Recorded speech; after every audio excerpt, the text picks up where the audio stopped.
One of the most frustrating things is that you're having relationship issues, something is bothering you, and you can see even your partner is bothered, but they don't want to talk about it.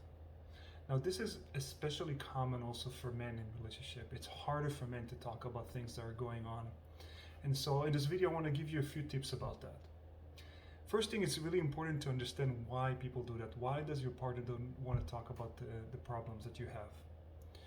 I think one of the main reasons is sometimes they don't have the words. They just don't understand what's going on for them inside of themselves.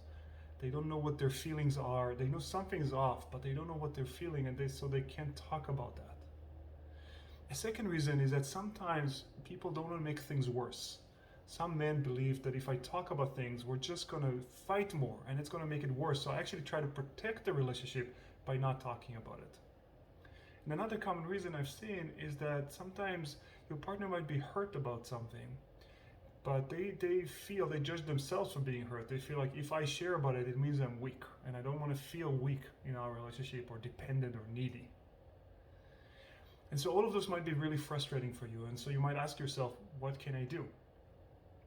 So my first tip for you is to first try to come to your partner and set the right intention. Tell them, like, I know something is going on. It's going on between us, maybe even inside of you, and I really want to understand what's happening, and I want to just really get to know you and what's going on for you. And you can also add to them, you know what, I'm not going to respond to it. Like, I'm going to let you talk. I want to make a lot of space for what's going on for you, to give you time to think about it and to share it with you, whatever you want. And I'll only come back and share my thoughts with you later on. In that way, you're giving them a lot of space to explore, to not be right, and to not make things worse. Okay?